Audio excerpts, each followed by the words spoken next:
Music Not Diving is brought to you by Acid. Head over to ac55id.com to check out the fastest growing electronic music marketplace. What is Acid? Well, it's basically like Bandcamp, but they do certain things a little bit differently and just provides a bit of an alternative, a bit of plurality in that area of the music industry, which absolutely needs it. So if you're a label, if you're an artist, if you're just a music fan, this is something you absolutely need to know about. So you can buy music, sell music, stream music. It's 1 cent per stream, the paybacks over there. That's also including podcasts. So if you're watching us over on ac55id.com, then we're getting paid. They've got a pressing plant and they can fulfill pressing orders on demand. So if you're doing vinyl as a label, this is an absolutely great solution for you. The other great thing, and perhaps the greatest thing about them, is they're supporting this podcast. So head over to ac55id.com to check them out.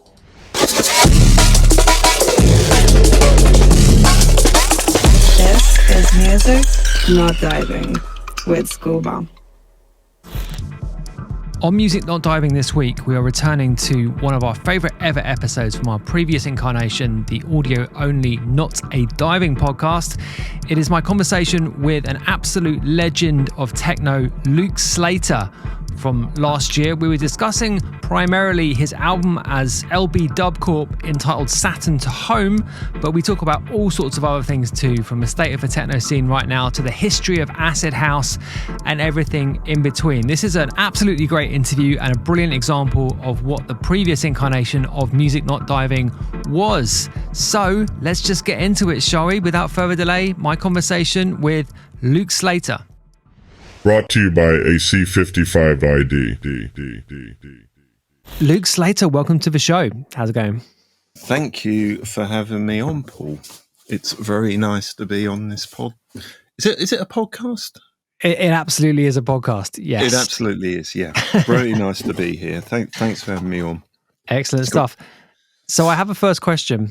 Yeah. I've got some question. I've got some like topics of conversation, but some specific questions written down.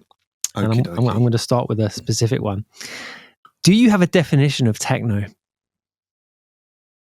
Start with the nice and easy ones. Yes. Yeah. Well, that's obviously a question that I've been asked many, many times over the years. I mean, you can say no. That's a completely legitimate answer. Yeah, well, I guess in a way it's pretty subjective, because my version of what I would call techno, I'm sure, is different from somebody else's, especially of different eras. So for me, the originally, the actual sort of the roots of techno, the definition of the word would come from like the very early Detroit records, One Atkins records. Really, the slight change that happened between house from Chicago and early Detroit techno, that for me, that kind of defined the difference between quite soulful house music at the time and more of a future-looking sound design. Right. Okay. That's interesting. So I was going to say, how would you characterize that? But I suppose, because those early Detroit techno records are very melodic, and I guess the way a lot of people think about techno is like it's a kind of rhythmic thing as opposed to being a melodic thing. But so it's a kind of futuristic sound design kind of distinction that you would draw between those early Chicago and early Detroit records. Is that right? Yeah, it's the thing that caught me in its whirlwind. The sound design, almost in some cases quite melancholic atmospheres in the music, which is very different from house. And so, yeah, I mean, I think for me that kind of made the distinction, and and that very much appealed to me. That slight sort of emotional,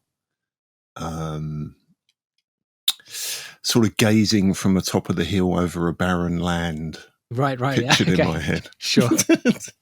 Yeah, I like that. I felt that they understood how I felt. Got it. And to what extent has that, I mean, if that's a definition, I guess it's a broad one, but I mean, to what extent has that then endured as the music has changed over the subsequent three or more decades? Yeah. I mean, well, I think, I mean, it's always changed. I mean, it actually changed pretty quick, to be honest. Thinking back around what we were just talking about around those times, it very quickly moved. It's funny, I was talking about this with someone the other day, the way sort of that original techno suddenly moved to rave, because in the UK, I think we were pretty early to the party on throwing these massive around the M25 raves. Yeah, no, I had Doc Scott on the show last week, and he was talking about going to Sunrise. He gave us a really great description of going to Sunrise as a teenager, and I'm unfortunately too young to have gone to those raves, but I mean, it sounds incredible, to be honest. Well, I mean, I didn't play or go to a lot of them. I mean, I think I did a couple at the tail end of them, to be honest. I was kind of wrapped up in London, doing on the club tip when that actually started. But the music certainly shifted when I can remember when I was doing some early massive raves. It was still techno, but it just kind of went ravey, basically. And I kind of noticed at the time that even in places like Detroit, they were getting quite influenced by that. So there was a lot of to and froing going on with the music. That was certainly the first big change, I think, between the definitions. Yeah, I mean, I had Chris Liebing on the show a while back, and we were talking about this kind of early period, and he was pretty bullish in saying that Frankfurt had. Well, I'm pretty sure he actually said that Frankfurt invented techno. Remember, he wouldn't. He wouldn't quite go that far. Maybe I caught him off guard there. But he definitely said something along those lines. He was definitely claiming some pretty serious some ground there. Yeah, absolutely. Well, fair enough. I mean, I guess you got to. I guess it depends where you were at the time, But I certainly remember that. For me, the way I experienced things, I started playing in a club in 87, 88 in London. Yeah. And as that rolled on and these raves started happening, I can remember when 1993 rolled around and then suddenly I was playing all over the world. I was thinking to myself at the time, well, this is kind of what was happening already here. Right. But it seems suddenly it's happening there. And that was my perception of it, because by that time in the UK, even the things had changed anyway. So the things had kind of moved on differently from the first sort of big raves. But that seemed to be what was happening all over the rest of the world. Sure. So I felt like this massive export, to be honest. Right. In 1993, just sort of going out there around the world. That's when I started traveling. And was that was it an export of culture as much as music? Because I suppose that's kind of like how I, as mentioned, I guess I went to my first clubs like late 94, early 95 kind of time as a pretty young teenager actually then. So I was like 14, 15 or something. So too young really to have had any perspective. But like my, having done, this is going to be episode 113 of this. I've talked to so many people now about it, and it's absolutely fascinating to me. But my sense is that like the music started in America, and as you say, there was some toing and froing back and forth in terms of the development of the music, but the rave culture was very much a British / European thing, but actually just quite a British thing. So did you find that you were a sort of cultural export as much as a musical export, as when you characterizing like that?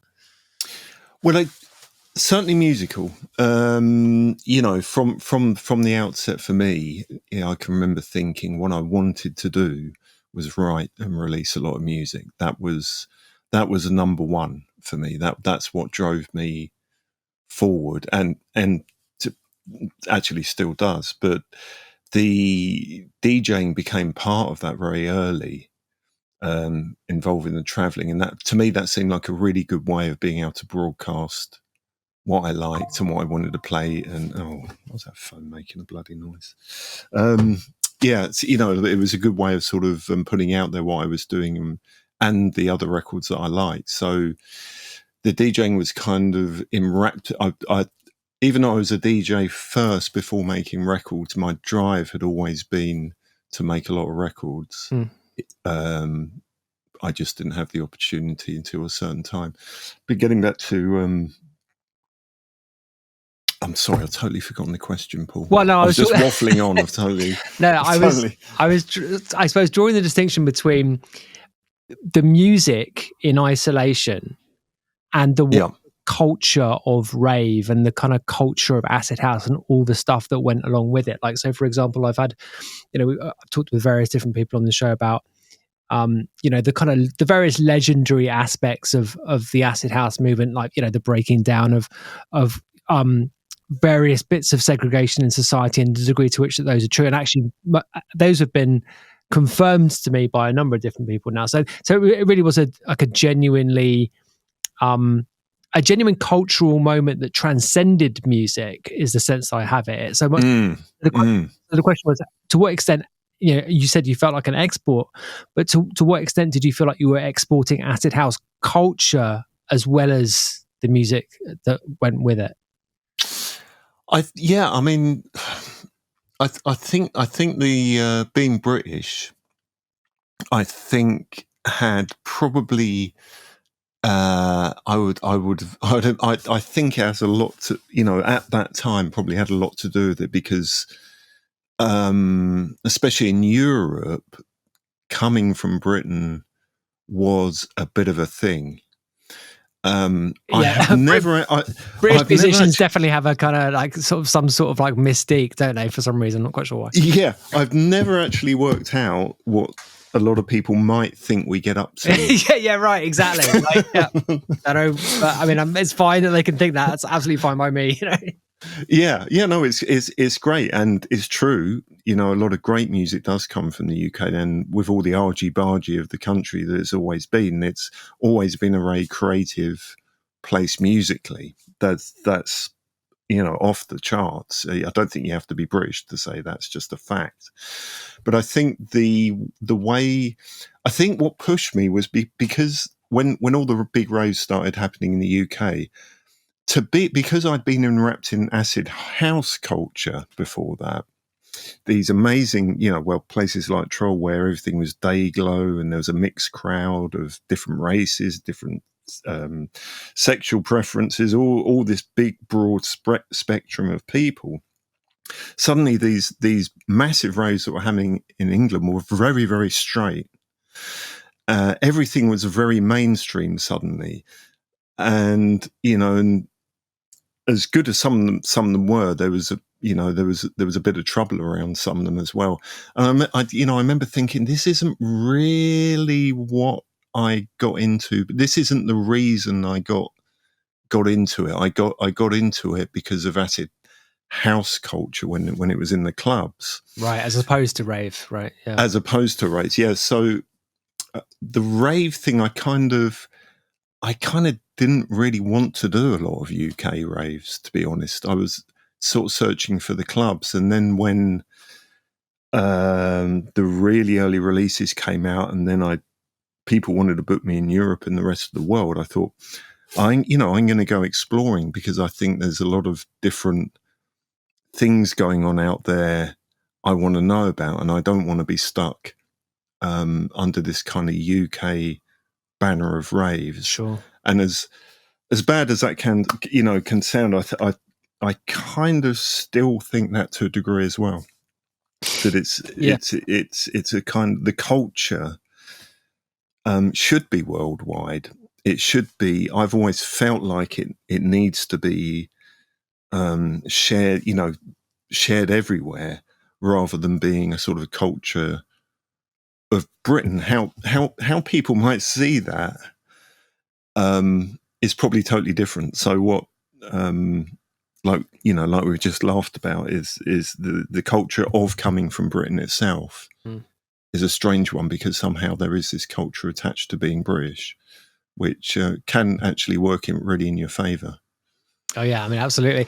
But I mean, yeah, I absolutely hear what you're saying with regards to the slightly commercialized nature of those kind of like big raves, and actually that's exactly what I would identify in the current iteration of big raves, which I think is, the big festival culture that we have now, particularly which I think has largely developed from the EDM boom of 15 odd years ago in the States, and how that kind of like, well, I mean, it wasn't just the States, but these big festivals that are dominating everything to a large extent now really feel like that. They really feel straight. They really feel mainstream. They don't feel like, the legendary, the legendary ideals. Let's put it like that. I think you're right. I mean, I definitely, wherever you go, this is a tricky one, because yes, I think you're absolutely right that some festivals are, if you take something, I don't want to name names. Well, I mean, this is in the context of you've just released an album, or just about to release an album on Deck Mantle Records, obviously, and that Deck Mantle obviously being a very famous festival brand. So I'm not necessarily saying all festivals are like this, but there is a certain flavour of festival which kind of like fits that characterization that you said of those early sort of more mainstream raves. Yeah, I mean, I think, I mean, if you take something like Deck Mantle, which I truly have always loved the way they do the festival, because not only do they book established artists, but they're always trying to curate new artists as well, new sort of bents on the music, new ideas, and that I really do admire, that kind of way of thinking when they don't have to do that. There's no sort of reason they have to do that. They do that because they feel it's important to inject that into what they're doing, which means a lot to me. But there is some big raves that, you go and do them, and you do your thing. You want to have fun. You want to. It's great to do them, but the concept is different. So if I'm rolling up to, a massive rave that I've been booked to play, I don't think to myself, well, this isn't really like an acid house club.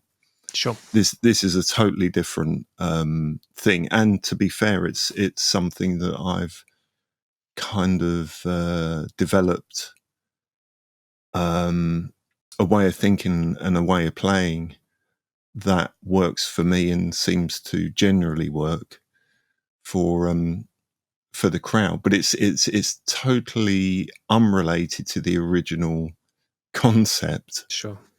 Of where the music came from. At the same token, you can't really, I do remember sort of in the early 90s, the whole techno thing almost became a bit of a fight at one point. Even it was before the internet, but it still felt like there was a fight going on. But that's techno, this isn't techno, and it all became a bit serious.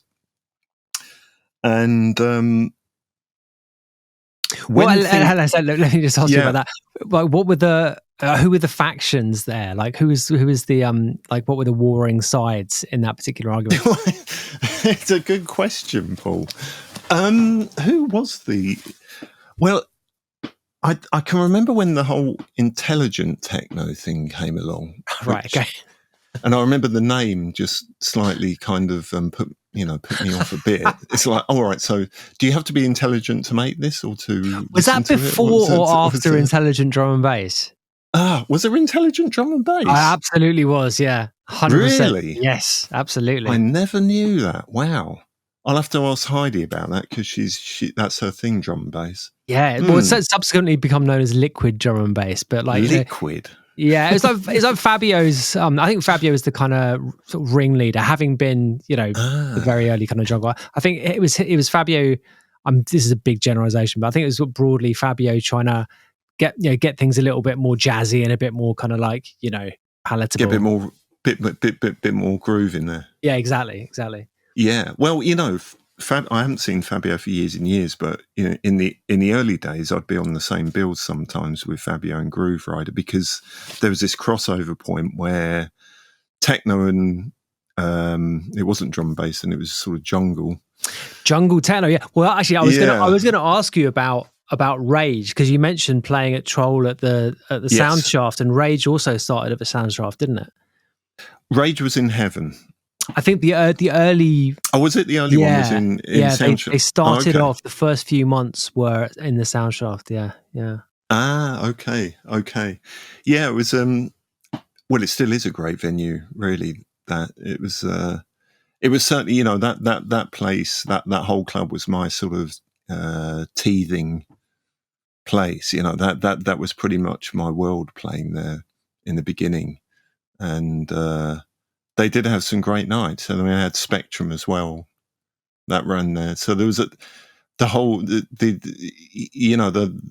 culture at that time seemed to be reasonably contained in Heaven and maybe the Wag Club and a few other little parties around London. And it felt like such a secret society. You felt like you were part of something that the mainstream didn't know about, yet everyone you knew wanted to be part of this new culture. And I think, looking back, that's probably because of where the world was at the time. We needed something new. We needed something. I think there was just this sort of almost like an anti drive to not be part of Thatcher's Britain, where achievement and sort of wearing a Rolex and having a suit was the thing to aim for. We wanted something different, and when this developed, it was home to many. It was my home. That's how I left home. Yeah, absolutely. Home, so it was amazing to be around when that happened, because I think it was it's not something that happens every day. No, absolutely. Let me just to put a pin. I want to go back to that thing about the war in techno, but just to carry on. Yeah, I'm sorry, totally. Let's just carry on on this one for a moment. What's fascinating about that, about the 80s, and about, because I was a kid in that time, and I do remember it. My parents are very left wing, and that was a big thing in my house, was like hating Thatcher. Like I absolutely remember it. But what's fascinating about it is that it was really quite a small length of time, going from 79, and then it's a decade basically. Yeah. And when I think about how, because it's a big change going from, and I wasn't alive in the 70s, so I don't know, but the kind of caricature of the 70s was absolutely not what you just said about big suits and Rolex watches and the rest of it, which became such a kind of caricature of the late 80s in particular. It seems like that there was a really big change in the country over just a short number of years, which then gave rise to, like you say, this incredible cultural movement. Yeah, very, very, very slowly at first. I think when the raves started happening in the beginning, the big raves, the illegal raves, I think that was the sort of that was probably the point where authorities went, "What's all this in? What's going on with all these young people like standing in a field? What's all that about?" But the whole thing was actually going quite a long time before. Well, it seemed like a long time before that actually happened. It was in development. It was in. I'd say it was intrinsically linked to the gay scene originally. I think that's like many like house music itself is linked to that. So I think for me that was the underpinnings of it. But yes, to have lived through that, it's I really value that. Actually, I'm really thankful that I was just happened to be where I was, of that age, of that thinking, of everything come together at that time, and that happening then. How sort of politically aware were you? Oh, zero. Yeah. Zero. Nothing. I really was not interested in any of it. I just felt totally alienated from life itself. I think that's what I didn't have any, the political stuff wasn't interesting to me, but I did feel like such a misfit of what you were getting in from things like TV. Music was really the savior, and that's what saved. To be honest, that's what's always saved me. Music from a very early age is not just writing it, but music itself, listening to it. Yeah. Okay, let's return to our conversation about the war of techno. Yes, the war of techno. You said intelligent techno is where we got sidetracked. So tell me about intelligent techno. Well, yeah, it sort of popped up. I mean, I remember I did some mellower tracks under the Seventh Plane around 94. I think I did them first. And suddenly there was a lot of these. I remember the albums coming out called intelligent techno. I can remember the press writing about intelligent techno. But to me, it really just sounded like early Detroit techno, because that seemed to be the natural link. And yeah, I was kind of a bit offended by the word intelligent. Right. There's an implication there, isn't there? Yeah, I mean, if they'd called it something else, I might have been a bit warmer to it. But I really kind of did not like that development at all. What was it saying? That the other techno was just for complete thick idiots, right? What was it trying to do? So I just wanted to get away from that, to be honest, and get back to the clubs and traveling and the raves and ultimately planetary assault systems, which is where I kind of focus things. Because I didn't really want to be part of this niche. The argument that we were talking about, like who were the protagonists? Yeah, right, exactly. Were the Belgian lot on one side? I don't know why. I'm just assuming that, but like, were the protagonists? I don't know. I mean, the internet warriors of the day. Who were they? Yeah, they were there without the internet. Oh, they've always been there. They've always been there. Yeah, I don't know. I mean, maybe the press to a degree. I remember some interviews or reviews of stuff I'd done suddenly was put under intelligent techno. Right. So I kind of you got to realize, I think, as well, that at that time in the first half of the 90s, the idea, it's probably difficult to understand now, and I get that, but the idea of what you were doing was going to be pigeonholed was a complete no. It was where you absolutely didn't want to end up, to be slotted in. And there was a kind of an ego thing wrapped up in this, that because this music was so sort of different from the mainstream, because was almost felt like a new culture, that nobody had the right to kind of put it in slots to try and tie it down. And so you were naturally, inside of you were naturally kind of sensitive to these kind of labeling systems. And back then, I would have taken that really seriously. Yeah, okay. Yeah. I mean, things were taken seriously, I think, in the 90s, which are just not at all now. Absolutely, yeah. There's a whole list of things that, well, God, it'd be a bit mad now if I sat here saying, debating, quite seriously the use of the word techno. I mean, it'd be a bit ridiculous, really. But in the early days, like many things, certain things make sense at the time. But now look completely nonsensical to a degree. Sure. So from your own output, like, I mean, actually, I want to get on to talking about the new record and that kind of stuff. And one of the questions I had about that was the use of aliases. So, and you've used a ton down the years, and it's obviously kind of like narrowed itself down more recently. But when you're talking about we're not wanting to be pigeonholed, is that part of that? Is that the one, wanting to do different stuff under different names and just kind of be very broad with the whole thing? Is that part of that attitude? Yeah, I think so. I mean,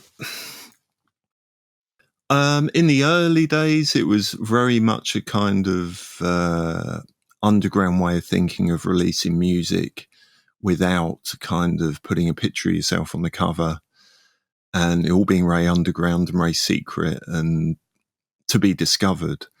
And I think I actually still think that's a really healthy way of releasing music, because ultimately, if you release something that's really good, people will find it. They will pick up on it. And that still happens now, even though we live in, a totally different way of consuming and browsing music. It still happens now that, a good track is a good track. And that's all. I think that's always going to be like that. And people decide for themselves whether they like a track, But I think that was that's kind of how things started. And what was happening at the time, in '94, there was this sort of tidal wave hitting me, because as soon as I started releasing music, I had all these different record companies wanting me to do something. So it started with Jack's Upbeats, then there was Peace Frog, GPR, various sort of bits, sort of one-off requests. And then Novamute came along after that. So in a very short period of time, I had to make a decision. Was I going to kind of stick with one outlet? As soon as I'd realised this was happening, I really had to make that decision. Was I going to try and almost sort of, okay, I'll do an EP, I'll keep Planetary on Peace Frog, but if I'm working on Novamute, I'm going to be under Luke Slater, and the Seventh Plane is going to be on GPR or something like that. I kind of consciously made those decisions merely down to the fact that I was just permanently writing. I was literally just writing and writing. I couldn't stop writing. In fact, that's before I'd started traveling along, that's pretty much all I did. So that kind of pseudonym thing worked really well for me then. However, as time went on, I realised I couldn't actually keep them all going, and things developed. So over time, I have slimmed them down, but still, even now, I'm not very happy just sort of focusing on one thing at a time. I like to kind of juggle many things at a time. So there's a few left that I'm quite endeared to. But yeah, almost totally different reasons now, though. To what extent, like in this period that we're talking about, the earlier period, when there were many more names that you were working under, like, was it musical difference which defined a different alias, or was it wanted to do something on a different label which required different different terminology? What was the main like the driving force, the kind of drive behind it? Yeah. Well, when Planetary started, Planetary purely came from me wanting to write some tracks that I could actually DJ with. Right. That was really the sole purpose, and I wanted to make them so I knew they fitted in with the music I play and would be the right vibe for what I played. The Seventh Plane, I was originally started really as a listening project, and it was tracks that I wrote in between writing Planetary to kind of chill out a bit. Right, yeah. A kind of an offset of Planetary that there's, okay, I can relax now, let's let's work on something a bit more surreal and floaty, you know. And then when I decided to do something under Luke Slater, I kind of wanted to bring them both together. So I tried to kind of mix Planetary with the Seventh Plane to a degree, and trying to form myself. Right. Okay. Which, to be honest, is a thankless task, Paul. I've given up on that one. Okay.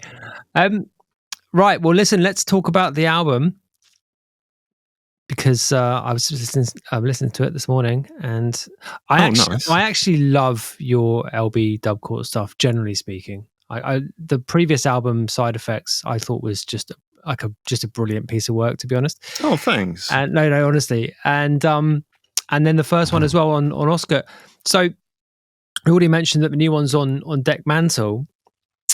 I guess the notable aspect of it is the use of vocals, which is not something which is typical of your music, generally speaking, over the years. I think it's fair to say, although obviously there had to have been instances.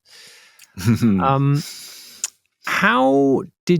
that a conscious thing? Did you say to yourself, let's make, it's not quite a vocal album, but like, you know, there are prominent vocal tracks on it. Yeah. So how much of that was that a central thing for you in making the record, generally speaking? Yeah, it was kind of 100%, Paul. You know, it was LB Dub Corp has never really sort of had a sort of a defined theme, if you like. It's just sort of defined elements, I suppose. But when I decided to do the album, I absolutely wanted to get vocals involved. Realizing as well that I'd sort of done it on mute some years ago. So I was treading a line where how far away from club music I wanted to take it. You know, the fantastic thing is now you can sort of do anything you want. So these kind of decisions that you make are more difficult, I think, because you can really decide to do whatever you want to do. So you have to do a lot of soul searching to think how let me interrupt you there. Are you talking about yourself there, or do you think, generally speaking, producers have much more of a free rein now? I think producers have a total free rein, you know, but I think because of the kind of the democracy of releasing music now. Got it. Okay. Yeah, sure. You've got much more of a free rein now to do anything you want than you ever had, if you can handle the consequences of your actions. Right. Yeah. Okay. That's a pretty hefty caveat, right? Okay. Yeah. Sign here. Yeah. I mean, that's sort of something that is on one hand important, on one hand shouldn't be important. So I like vocals in tracks, but I like a certain vocals in tracks. I like a certain way of doing it. And I didn't really want LB Dub Corp to stray from the roots of house too much, house and dub, you know, to keep it around more dance flavoured, because for me that's where I come from. With LB Dub Corp, it kind of reaches right back to those sort of roots of house and dub before that. Really, both those types of music are really important to me. They're really part of my life, you know. So I kind of didn't want to veer too far, but I did intentionally go out to seek vocalists that I'd really like to, that I thought would work with the tracks.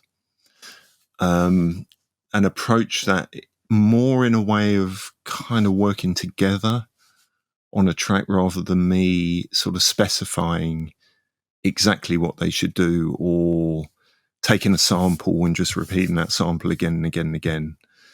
But actually trying to find this sort of midway balance between keeping things club orientated, but also introducing the song aspects, which, to be honest, when I was like 10, I was into pop music, man.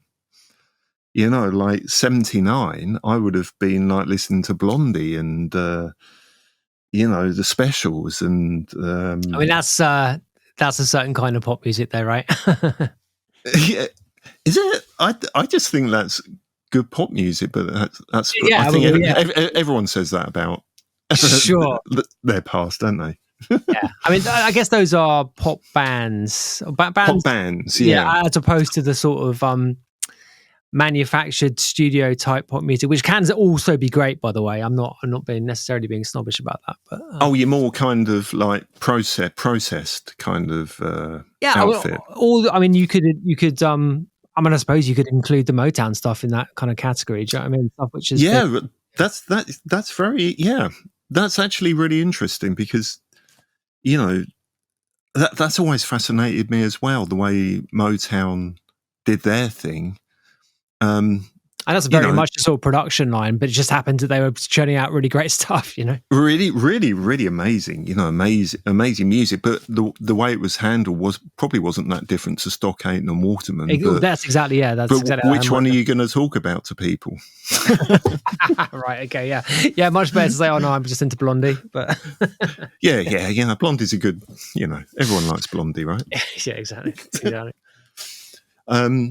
So anyway, that's really yes. The answer to the question is yes. I intentionally wanted to work with vocalists on some of the tracks. So let's be specific about one or two of them. So Miss Kitten's on there, or Joe says Kitten. Robert Owens, Paul St. Hilaire, aka Tiki Man. Which is okay. So pick one of those tunes and tell me about what's the most interesting of those tracks to talk about. I mean, I actually really like all of them, but tell me. Oh well, I'm glad you like them. Well, they all kind of came about slightly differently, to be honest. I mean, Tiki Man was the most sort of abstract process, I think, because he's kind of everywhere at once, that guy, the enigmatic Tiki Man. Yeah. And I know mainly for me, he came to prominence with rhythm and sound when he did that really blew me away. And so I was kind of determined to track him down and sort of, pummel him into doing something. And I sent him that track was released on Oscar before. And I sent him that as a kind of a taster of what I do to sort of introduce him into my headspace with the music. And he basically just did that over it. And then I said, well, maybe I'm going to change the track because we've already released that record. And I had the idea that I could sort of create a new track around it. The funny thing was, when I tried to do that, it just didn't sound as good as having it on that track. So we just left it with that. Because now to me, it sounds like that track should have always had those vocals on it anyway. So that was a kind of a really, very sort of peculiar and is what it is process. Whereas when I worked with Robert, there was quite a lot of toing and froing.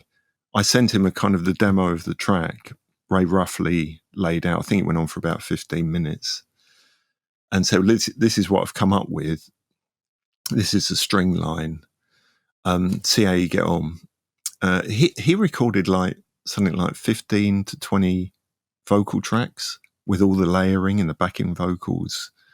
And totally. I thought he was just going to kind of sing a bit on it, but he actually went in deep on it and lined up the whole thing, And when I got back, I was just sort of in the studio thinking, this guy's he's just the boss. You know, this guy doesn't mess around when he's like line. You know, we got backing vocals, we got the whole thing, and it all totally made sense as a song. I rearranged the song a bit around the vocals, so it made sense around his vocals rather than trying to sort of edge them into what I had done. I wanted to take it back and make it about his vocals, really. So I guess that's probably the most song-orientated track. I'm very, very proud of it, and I'm very, you know, for me, you know, to have worked with Robert on that's very, very special for me. And I obviously I won't forget it, but it's an important achievement for my. Yeah, I mean it's a great tune, man. It's almost got that kind of Tears kind of vibe to it. Yeah, right. Yeah, it was like, you know, I was listening to all these tracks before I even made music, all tracks with Robert in, and this voice, you know, it was just it was mind blowing to do it. Actually, Miss Kim was a really interesting one, because I had this track Saturn To Home, which to be honest is kind of based on a bit Bob James kind of vibe. I was listening to a lot of Bob James's stuff, especially the sort of drums and the rhythms and everything. And so I did this track, but I tried to do some vocals on it myself, but it just sounded totally wrong. It sounded really sort of angry, and the track isn't an angry track. So it kind of sat there for ages. I thought, well, how can I've got to find someone that works vocally with this track. And then I was doing a gig in Spain, and I'd finished playing, and then Caroline popped up on the stage and said, how you doing? And I hadn't seen her for years. I was like, oh, wow, how you doing? It's been a while, what you up to? Blah, blah, blah. How's it all going? Really good chats. And so I said, right, I'll see you on the road. I'll see you wherever we hook up next. And I was walking out the venue. I thought, hang on a sec. Hang on. Missing a trick there, yeah. Yeah, this is like, this is just been handed on a plate to me, and I just walked out the venue. So I went back and found her and just said, look, Caroline, I got this track. It's really different. It's not techno. It's quite obscure, and I think you are destined to be on this track. And she said, yeah, I'm really up for it. So I sent her the track, and I think she loved it, and it took her a while to kind of find something vocally that also worked on it, because we're both predominantly sort of techno artists, if you like. So if somebody presents you with something like that, it's you've got to kind of psychologically tread in a different space, I think. But what she came up with, just for me, works, spot on. So I kind of chalk that up as just synergy and the path that was meant to be, as I often do. Try to. Things make more sense that way. Yeah. Alex, I was introduced to out the blue. I'd never heard of her before, and I listened to a lot of her stuff, and I kind of like this kind of Cocteau Twins, not really saying any words, but saying words if you can decipher them. Right, syllables almost, yeah. Yeah. Being a Cocteau Twins, fan from old, that totally made sense to me, and that track she's on kind of just seemed to work really well. This is Golden Star, is it? Golden Star, yeah. And and that's for the rest of the tracks. I'm sort of having a bit of a jam on, and really at the end of the day with the album, it was like, do I actually like these tracks that I've written? Yeah, that's always an important question to answer. Yeah, and that's really all you have to go on. And at the end of the album, I thought, I really like this album. I'm really pleased I've done this. This for me sounds great for an LB Dub Corp album. Corp album, really interesting. So that's really the that's where you tick the box and go, right, that's what we're going to do. Yeah, great. Just sticking on vocals for a moment. On the first album, Benjamin Zephaniah's on it, isn't he? Rest in peace. He obviously died back in December. Yeah, tell me. Shockingly. Absolutely, yeah, absolutely. Tell me about working with him. I didn't work with Benjamin as in, I sort of met him and said, do you want to, do that poem over a track? I actually had that poem and really liked that poem. Thought it kind of summed up a lot. As a lot of his stuff is quite sort of on point, I think. Absolutely. Yeah. But with, it has quite a bit of humour in it as well, which really appealed to me. So I wanted to use that poem on a track, but I wanted to track him down because, it's a bit nasty. It's a bit of a piss take, even if you get away with it, it's really not the way forward. It's not really on, is it? It's just not right. So I did track him down and basically said, look, I'm working on this album. I want to use the recording. And he's going, yeah, man, yeah, just do it. So I did it. And I think we talked a few times after that. We just kind of stayed in contact on text for a little bit. He was always off doing this, that, and the other. I think he was doing Peaky Blinders at the time. So, is he in Peaky Blinders? I've never actually watched that. So I did. Yeah, he's the religious priest. Right. Yeah. No. Like I said, I've seen like one episode. So wow. Okay, that's another reason to watch it. It's supposed to be decent, isn't it? Yeah. Yeah. Well, I think it was. Yeah. I didn't get through the whole series, but I did watch it in the beginning, and he was in it. But what I was really proud of with that is when the album was out and I had the copies, I sent him a few copies of the album at the university he taught at. That's correct English. Yes. Taught at. Teached. Kind of education have I had. I was going to pull you up on it. It's right. Yeah. No. So I sent him the album and he played it to all his students and sort of had the album out there showing him and played it to them. And for me, that was just like the biggest compliment ever. It was like, wow, that's really, that is just so cool, man.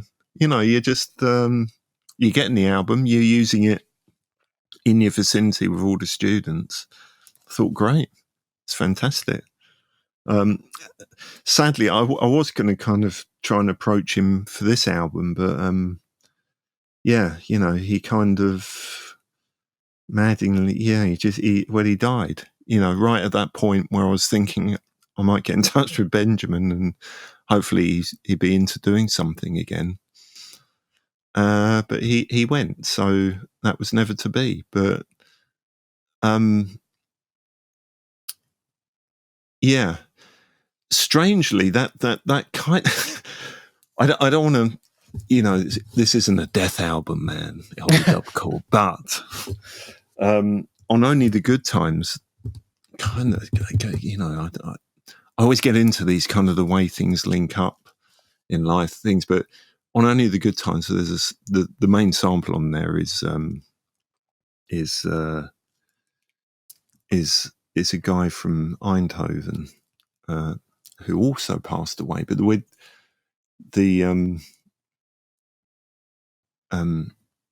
strange thing was, Heidi told me about the street preacher Arnold Knox in Eindhoven. So because she's from Holland, we were over there. I said, look, I really want to go and be around Arnold.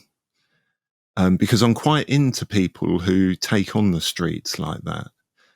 Even if I don't agree with everything they say, I kind of like the idea of broadcasting your things that needed to be said. You mean just like being out there in the elements and at the mercy of any passerby kind of thing?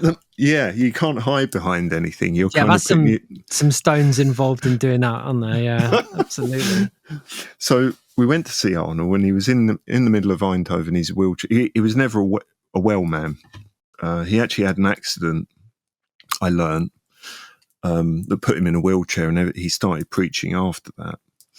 And he had a lot of great lines. By the time we got over there, he was pretty ill, and he'd kind of got it down to just the one line, only the good times. And that's all he said over and over again. Really? Wow. Okay. Yeah, he just sat there saying it. And I said, I was talking to Heidi about it. I said, so that's all he says now. He just says this. And then I thought, well, out of his whole repertoire, just to end up on that line, it's kind of important. You know, he's whittled it down with all the fluff. He's got it down to only the good times, you know, and he's telling all the people that. And I like that, like that kind of summing up of when all's said and done, it's only the good times, right? Yeah. So nice. Yeah.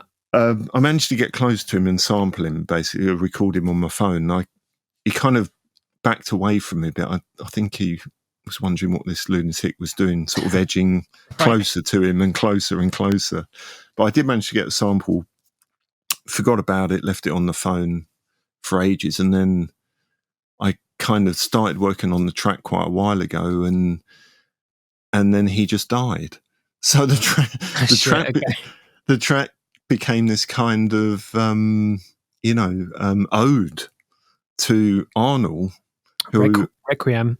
Yeah. And it was such an emotional track that it still, you know, after writing it, it was an emotional experience, and I still find it emotional now. It's almost like a sort of some kind of prayer, some kind of service or something. I don't know. But so there was a lot of emotion attached in that, but yeah, he's gone now as well. So I feel incredibly lucky, managed to sort of catch him before he went, just to almost rebroadcast his message in a song. Absolutely. Yeah. I'm sure he'd be happy that I kind of just spread the word a bit, maybe, you know? Yeah. And I'm sure no connection in between the deaths and appearing on your records either. I'm sure no one else has died yet. So absolutely. I wanted to ask you about these really long tracks, because you mentioned the track you sent to Robert Owens as 15 odd minutes, and actually you did a remix for me, which was 20 odd minutes. Yeah. Tell me about, is this just purely a result of having a process which involves jamming and you just hit record and that's how it happens? But tell me about making these really long, crazy long tracks like this. Well, I've always kind of got it down to, when does it start sounding boring? Okay, right, yeah. That's another important question to ask about a piece of music, for sure. You know what I mean? It's like you get tracks 2 minutes in, you think, well, that's kind of enough of that, really. Right. Even listening to them, you don't have to make them, but just a sort of any track, really, you think, that feels like it's been going on for 10 minutes, but it's only been 2 minutes. Right. But then you get these tracks. Not a good sign. No, it's never what you want to feel. Yeah. But on the reverse of it, sometimes you just get these, not just tracks that, no matter how you edit it, it only sort of works if it goes on for a really, really long time, and settles you in for about 3 minutes before you kind of start the journey, and before anything happens. It's so funny because I came into house and tech. Well, I mean, so my sort of journey was like getting into initially into techno, but very much as a kind of kid. And then the first kind of stuff I was really into in terms of going out properly was drum and bass. And then I went through the whole dubstep thing. But like when I first moved to Berlin, it was the 2007, 2008 time, which is when Radio Slave was sort of at his peak. And I just remember the kind of classic refrain about Radio Slave tracks was like, nothing happens for 5 minutes a couple of things happen, and then you got another 5 minutes where nothing happens, and that being seen, that was an absolute positive like description, right? That wasn't like a diss at all. It was just like, this is what happens in this music. And as someone who'd been into, like I said, like garage and drum and bass and then dubstep, this was so alien to me and so interesting, actually, you know, as a way of thinking about music, right? And I guess it's a sort of similar kind of thing. How did you? I totally understand that transfer into, like you talk about your transfer into long tracks, if you like. How did you get your head around that? I think just through going out and watching DJs play that kind of style. Because it's one thing, you know, sticking it on at home, having it on your headphones, but it's club music, right? And it's supposed to be in a club. And when you're, you know, in Panorama Bar with a head full of ecstasy, it's a lot easier to make sense of it, isn't it? Really? Do they take ecstasy in there? I'd never noticed. Yeah. I've heard that it's done. No Really? No personal experience at all of it, of course. Like, you know, absolutely not. Terrible. I mean,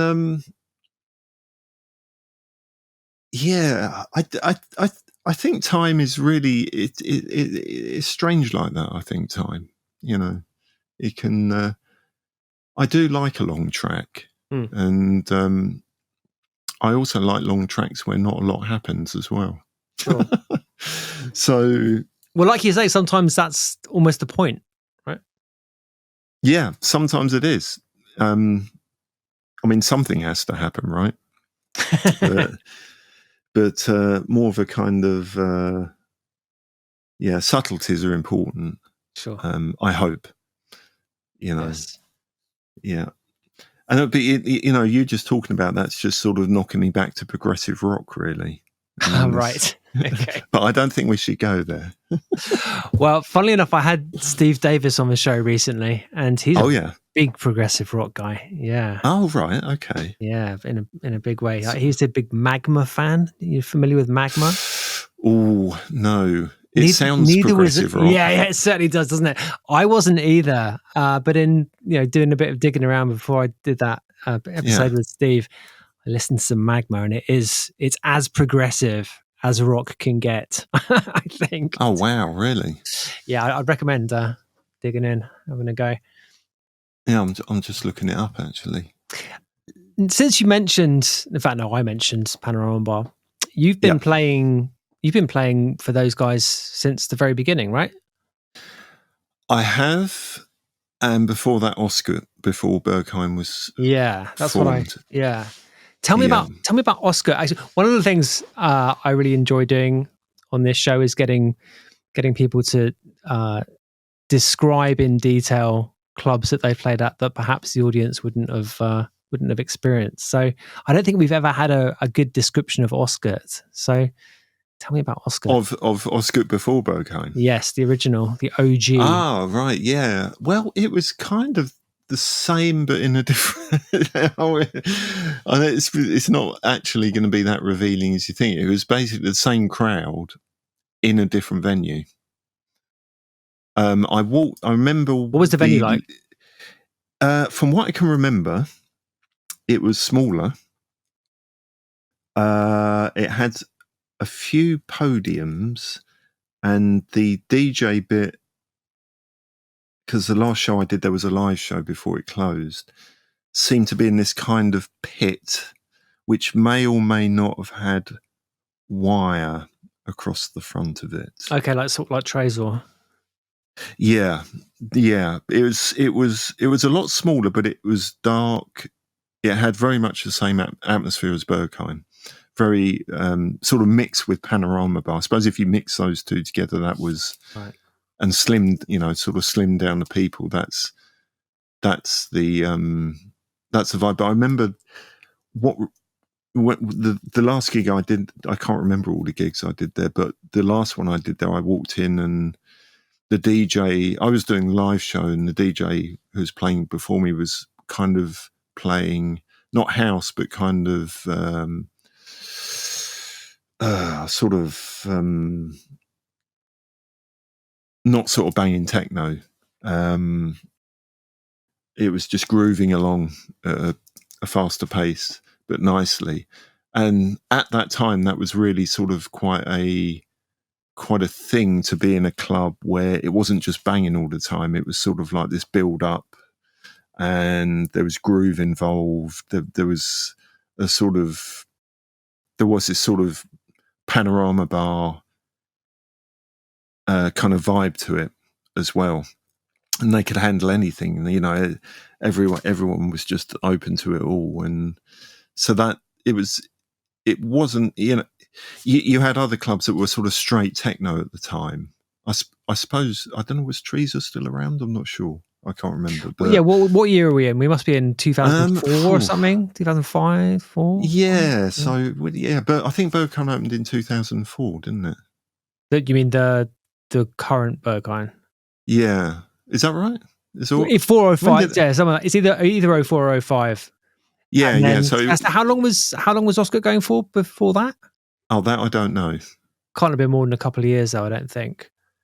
Yeah, you probably.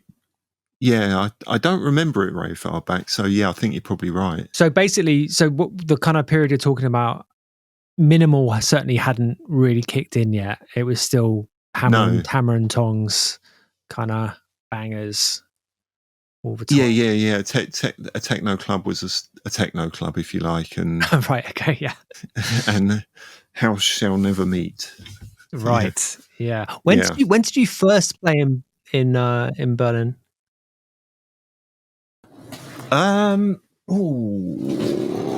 think I did Treaser not long before it shut in its original location. Oh, right. What was that like? It was dark, small, dingy, and sweaty. Yeah, that tallies with the the other stories I've heard about it. Yeah. Yeah, I was quite surprised because there was a big buzz about Treaser all around that time, and then I got there and I thought, oh, it's like a little club in Scotland, but Ray sweaty. Yeah. Okay. So yeah, and then it closed after that, so I didn't do that again. That was my first Berlin experience. Sure. We had Alex Patterson on from the Orb, and oh yeah, Alex. He DJ'd in Berlin the night the wall came down. Really? 89? 18, yeah. Wow. Which was news to me before I was, like I said, again, digging in, researching that episode. But it was at UFO, I think the club was. Oh, right. Which is another one of those ones which is kind of legendary ones, which again I think were basically just like a little club in Scotland kind of thing. Yeah. Acquired legendary status. Yeah. Yeah, absolutely. Oh wow. I'd never heard of that. That's quite something though, right? To have been playing when it all, when that wall came down. Absolutely. So, I mean, what was did you take, you mentioned before not being so political, but like going to Berlin in that kind of post, Iron Curtain era. Yeah. What was your kind of sense of the place, generally speaking? Like what was, what was as a kind of, Londoner coming to what had been quite recently part of a, communist dictatorship. Like what was it like? I thought it was all really strange. Right. Yeah. Okay. Yeah. I can imagine that. Yeah. Yeah. I didn't really know what was going on, or I didn't really understand I couldn't look at people and sort of gauge anything, and I wasn't really that aware of the significance at the time of what had happened. So, being someone that, I wasn't that interested in the news in the 80s. The fact that it's more significant now, but that the wall came down, and then a few years after I did a DJ date there, I wasn't interested in finding out more about. Well, I was happy to be there, but I just took it as it was then. because I think for me it was always about, is it going to be a good party? Are they going to be up for it? Yeah, I mean, those are the most important questions. Yeah, so, show up. Oh, look, all these people, like, yeah. I remember everyone was smoking a lot. Right. And I was smoking a lot too at the time, so I felt kind of like a kind of a smoking kinship. Right, yeah. The Germans do like a cigarette, don't they? Even now. They do, yeah. So, yeah, I didn't, probably ignorantly have any kind of interest at that time of what had happened. Since then, I've met and talked to so many DJs and people that lived, on that side, or their parents lived there, and the whole thing that happened is it's amazingly interesting. I mean, it really is, but it just wasn't interesting to me at that time. Sure. Yeah. When was the last time you played Berlin? About a few weeks ago at Panorama Bar. Really? What's Panorama Bar? Right, as LB Dub Corp. As LB Dub Corp, yeah. I think it's a few weeks. Yeah, it's 3 weeks ago, I think. I haven't played there since the pandemic. Has it changed at all? No. Exactly the same. I'm pleased to say it's exact. It's. I mean, that's a good thing. Yeah, absolutely. Yeah. I know it's. For me, it's maybe it's better now. Really? I think generally events have been better anyway since the pandemic. Do you think? Wow. Okay, this is a different perspective than we've had recently. Oh, really? Well, I mean, to an extent, yeah. How have you? Do you mean just in terms of like the crowd and general kind of atmosphere, that sort of stuff? Yeah, I think so. I don't understand.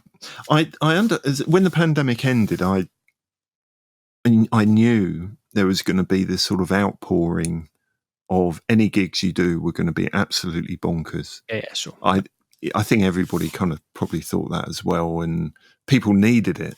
People who were going to events really needed it, and it was just full on. It was full on. I thought, well, there's going to be a sort of an end point to this where people have got it out of their system and it's going to calm down, but I kind of haven't seen that as much as I thought, really. It's the landscape has changed since the pandemic for whatever reasons, and I haven't really seen anything negative about it.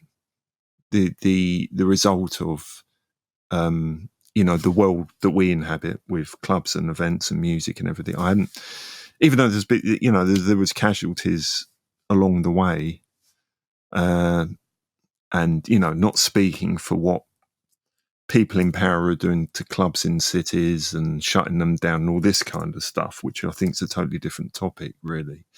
But the actual sort of spirit of it, I found actually to be quite up there, quite. Okay.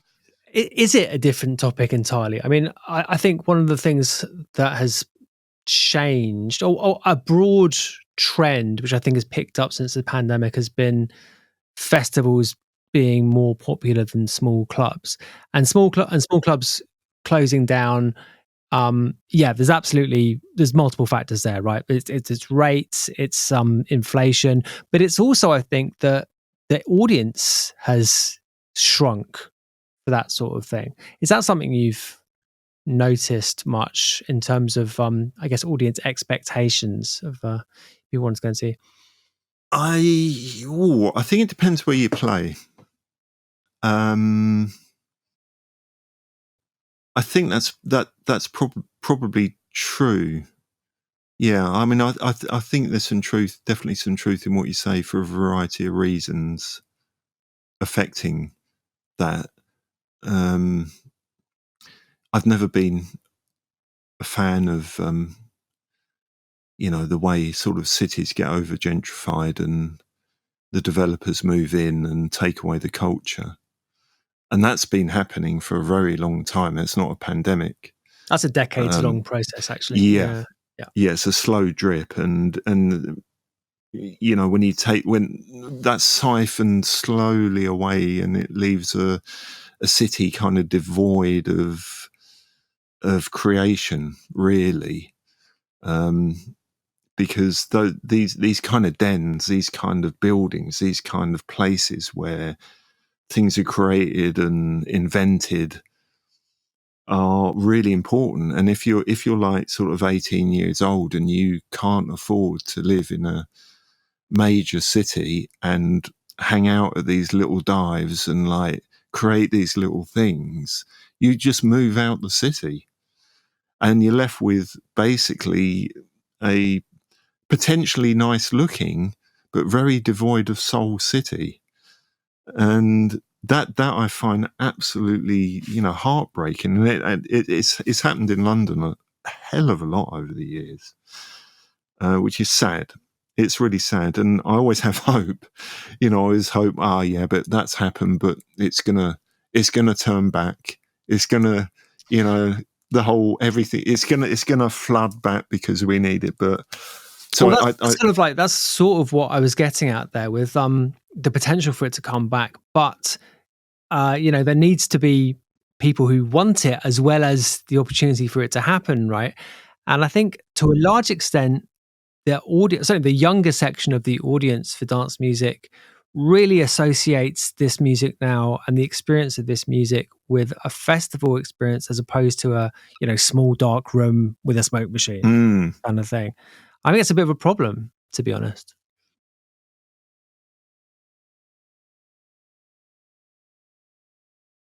Yeah, I mean, I think you're right. There's probably a change in that way in general. You know, sort of across the board, it does seem like that preference is true.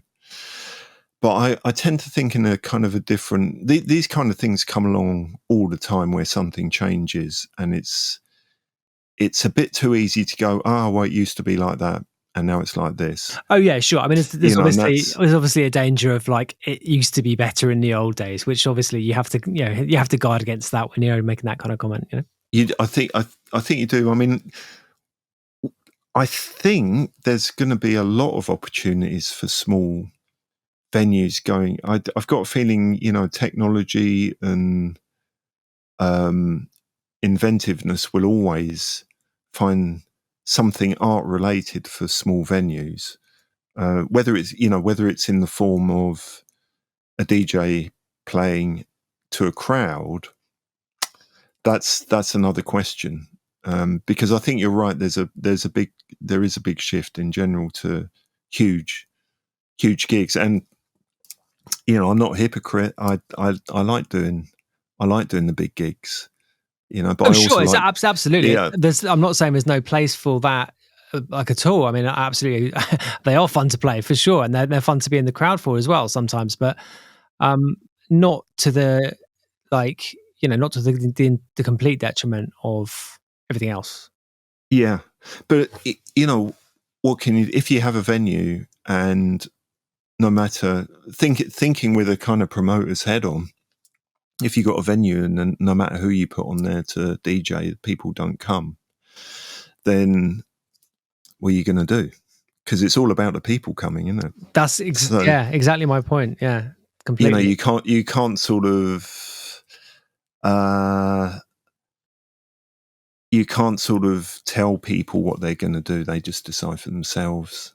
I mean, one of the things one of the points we've raised around this on recent episodes of the show has been the ability of clubs and specifically club nights which are pushing music which is new, the ability of those clubs to have, you know, nights which aren't successful, you know, to have a couple of weeks where it's really pretty quiet, and for there not to be a huge pressure to sell out every week, or to, and particularly in the context of everything being ticketed now, even small events being ticketed. And I think, you know, the other pressures that we've talked about, which is to say, you know, the inflation and rates and all the rest of it, which put pressure on small venues, means that slack just isn't there anymore, you know, and you can't blame the audience for that, right? So No, you absolutely can't. And actually, that's an interesting point because I spend a lot of time in Holland. Family related stuff. So many venues in Holland are government funded that they do have that leeway to not only put on a night that they kind of know, not with me obviously because it's always Pat when I'm there. Well, that goes without saying. Yeah, it goes without saying. But they do have this option to curate different kinds of nights, and even if it's half full or even a quarter full, they can. That's fine by balancing the figures with what they get from the government for that venue. So the smaller venue operation in Holland is very. They think of the arts in that way. They're thinking this is really important that this club's here, that there's this creative thing happening to attract young people and the whole cycle of that culture, that it's really important to them. And that's something, for some reason, in the UK, it's always been like sort of daggers to do anything. It's really, it almost creates a sort of frustration and nastiness because promoters have really got to pay they got to pay their way, so they got to get the people in, and it's all really sort of heavy and really hardcore, and that totally just stamps out the creative new artists and new development idea. Like you say, that's not going to happen. I'd love to see the UK actually buying into the arts and music not on the level of the symphonic orchestra and recitals by someone really famous in the Albert Hall, but the ground coming up arts and small venues. I mean, it absolutely makes sense because, like, as we said at the start, Brits are pretty good at this stuff, so just support it a little bit. It just seems obvious, right? It really does. I mean, that it's hard enough in the UK, sort of just for people every day, I think. So why make it even harder when you want to do something that could make things a lot better? Just to kind of stamp it down, like, oh no, well, you can't do that because you're going to have to find this kind of money to do that, and you're going to find that to do that, so you're not going anywhere, mate. It's almost like a sort of repression of creation. I think it's sad, but like I said, I'm always optimistic that there'll be some blip in the system. Well, I mean, that's where they have to do it. Historically, that has happened, which is the good side, I guess.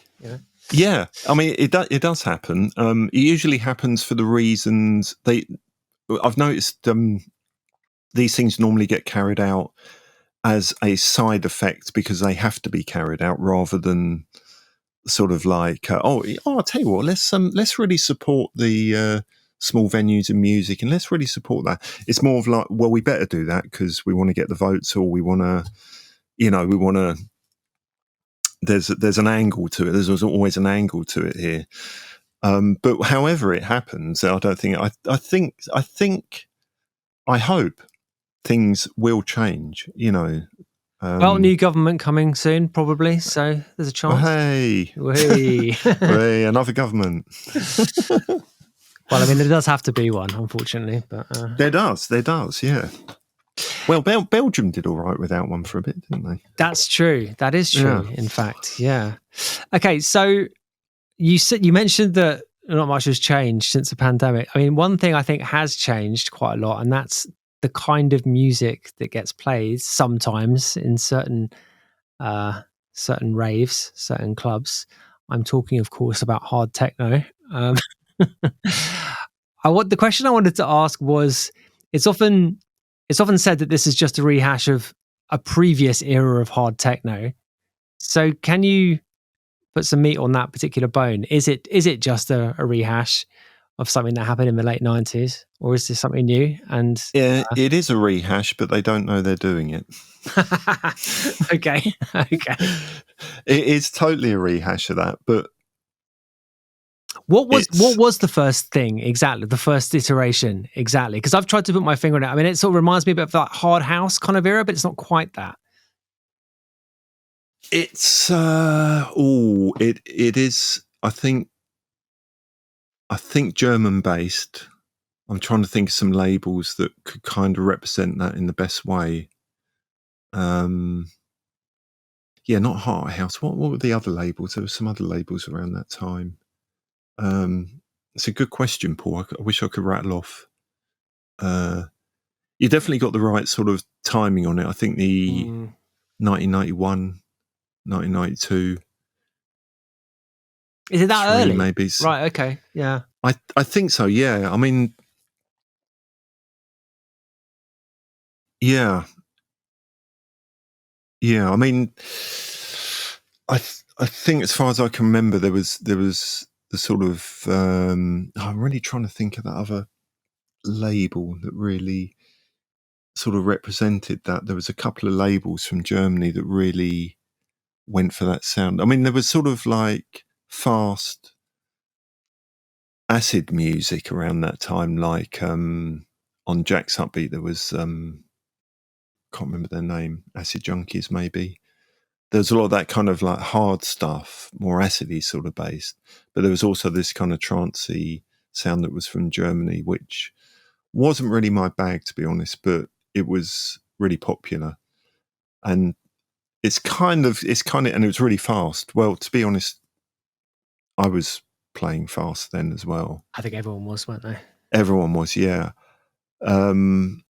But yeah, you know, it is what it is, man. It's you don't have to buy into it, you know, but it's, I mean, no one's ever turned around to me and said, oh, well, what we're doing here is just really reimagining 1992.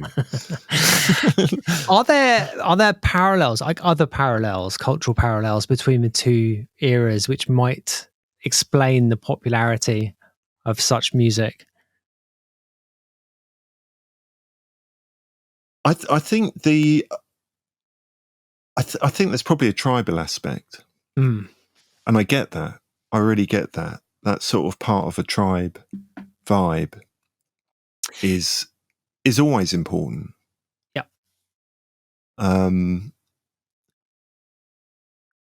I get the impression that this version is very much a kind of new generation of people wanting to have their own thing and feeling ownership over that thing. Is that a fair comment, do you think? I think so, and I'd expect no less, really. Yeah, absolutely. Because, it's completely healthy. You know, yeah. I mean, it always has to. I mean, that's the best of things, really, when that of a certain age, you want that so badly. And actually, I see the similarities in what I felt, you know, when I was at the beginning of it all. And that kind of sense you were part of something that was special and not known, not a private club, if you like, but a way of thinking. Yeah. And that was really important to me. I think the only difference now, though, is like when I thought that back then, it was true that not that many people in everyday life knew about it, whereas now it's not a secret underground thing. It's as much out there as any other form of music, you know, social media. Yeah, is that just because of social media thing and you know the kind of, I guess, the wider and more broad distribution patterns of music now? Yeah, I don't know. I really don't know. I mean, it's because it seems to me like things have become, like you say, nothing's a secret anymore. But at the same time, everything is very fragmented. So it's almost like there are loads and loads of things happening which are quite disparate, and loads of things that you don't know about. But almost at the same time, they're in plain sight, if you see what I mean. Yeah, I guess there's a well, it is very fragmenting, but it's also I think there's a lot of elements, sadly, of less worldview of things and more nationalistic Right. kind of developments, which I'm sad to see, actually, because I've always been a float around the world kind of guy. And I love, going to all these places and meeting people from different countries. I actually really like that. And there does seem to be this sort of slight move into sort of, I guess just because of what's going on in the world, maybe, but this kind of, we are from this country, which is a bit sad. I don't know whether it's linked to that kind of. Yeah, that's interesting, actually, because I hadn't heard it put in those terms before, actually, because I mean, I definitely get the sense there's a very hefty, as you said, well, you used the word tribal before, and I absolutely detect that. The nationalistic aspect isn't something I'd really considered before, though. But yeah, maybe that's something. Yeah, maybe that's right. It could. I mean, just I think you say the word nationalistic. As soon as you say that word, it almost has a racist sort of edge to it. But well, it's funny, isn't it? Because I mean, most of the time it does, but then there are certain sorts of nationalism which are, for example, Scottish nationalism, which very much styles itself as a left-wing kind of movement, doesn't it? So it's but you're right. Generally speaking, yeah, obviously nationalism has been historically pretty toxic. Let's face it. Pretty toxic. Yeah, I mean, I'm not a fan of it in any shape or form, to be honest with you. But the freedoms, the way the world was sold to us in the 90s and into the 2000s, I guess, the concept of the world, the way the world was sold as one big mass of land that we could all mess around on, and we were all friends. Sadly, I think that's been eroded, where, for whatever reason, as the cycle goes, things have really sort of, the borders have come in and people have sort of looked at their nationality as being their definition of them, rather than before, where I think in general we felt more like world citizens. Well, we certainly did here because we had Brexit, but in general, the sort of world felt much more connected before, and liberal in the way of mixing everything together. Yeah, liberal in the proper sense of the word. Yeah, in the proper sense of the word. Yeah, the old sense, if you like. So whether it's a sort of symptom of just what's happened politically and with land that's kind of create this slight kind of detachment from one country to another, I'm still out there roaming around, so I guess I don't see the other side of it, because I go and play somewhere. If it's a good night, it's a good night.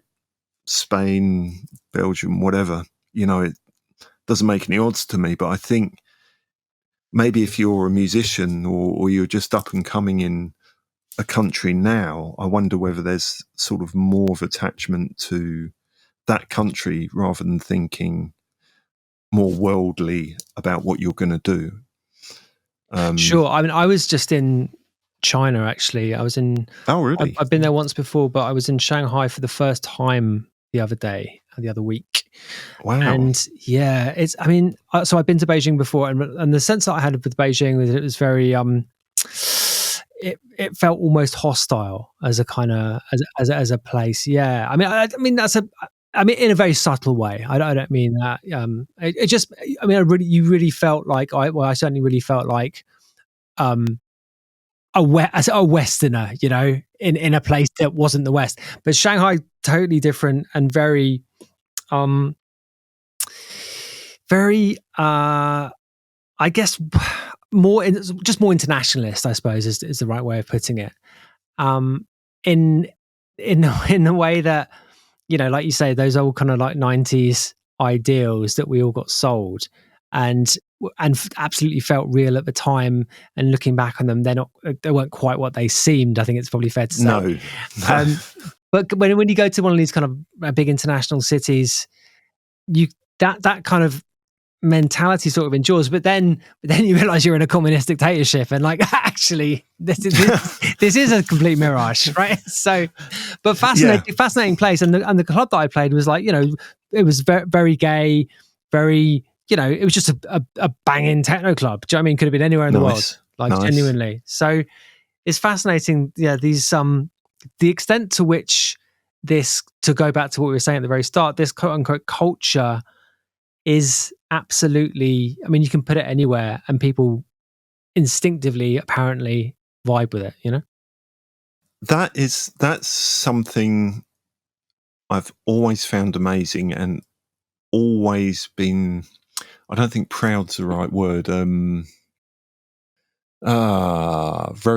just very happy about the way techno, if you like, and certainly my experience in my career, the way it kind of breaks the barriers. It sounds like a cliche to say it, really, but wherever you play, whatever country in general, there's always this sort of opening up through that music.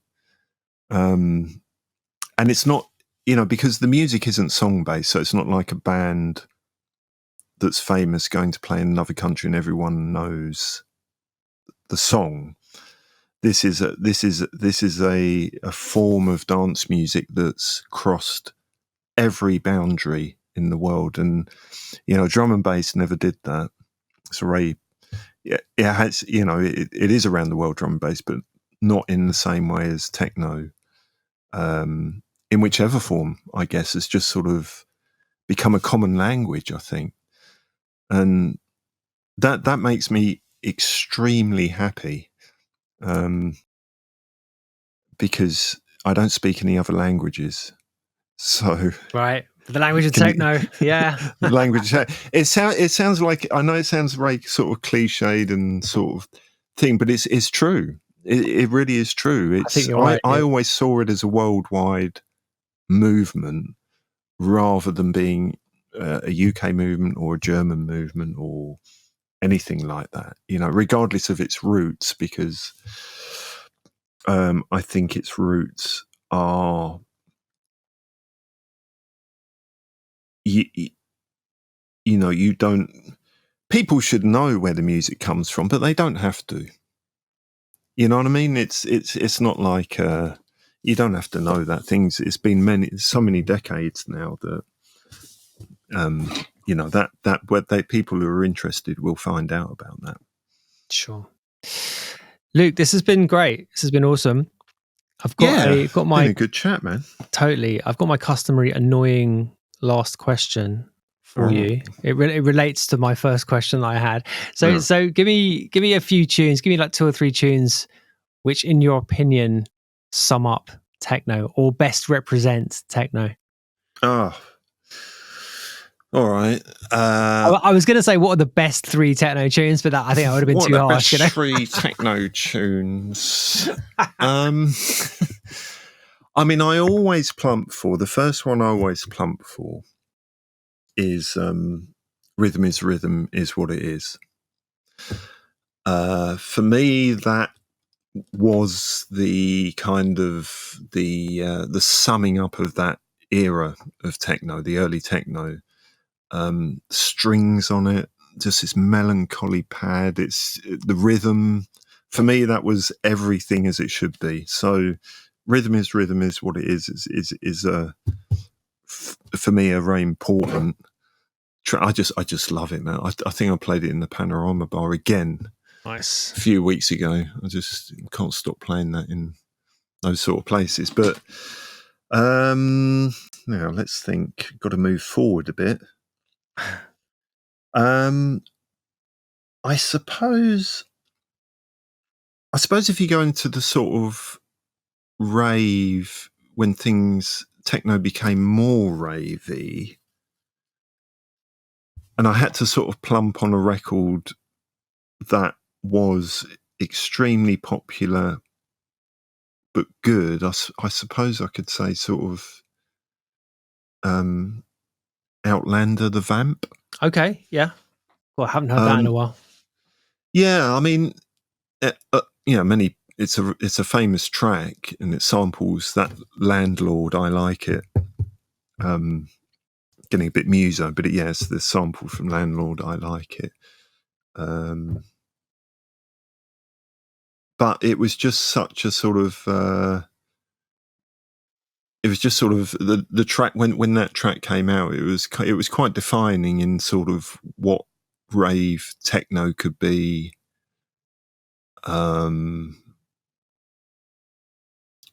That wasn't sort of really nasty. Well, it didn't have to be like really nasty music. It was it was lighter weight, but it was just a great track. One of those tracks that just could never be repeated, really. So I suppose I'd say something like that. There's so many tracks. Let's have one more. Well, okay, yeah. I mean, I'm gonna plump. I haven't managed to get past that era, which is probably an age thing. I mean, there's so many good tracks, but let's have one at least from this century. Yeah, God, that sounds terrible, Paul. Okay. Oh my God, it's so hard. Well, I mean, I suppose A Reg. Right. Yeah. Right. That was kind of the beginning of that was in the kind of minimal bit, wasn't it? Sure. Yeah, But yeah. I remember that.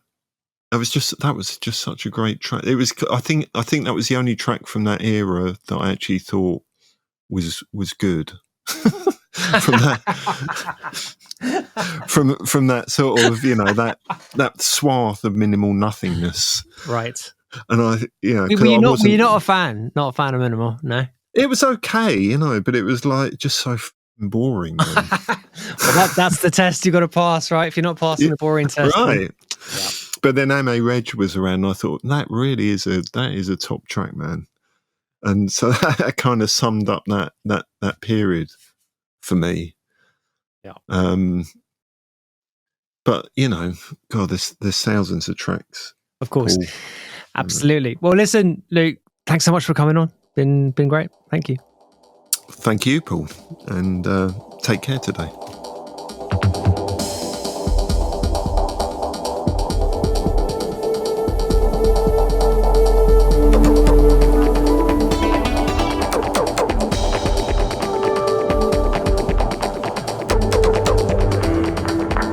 Music, not diving, with Scuba.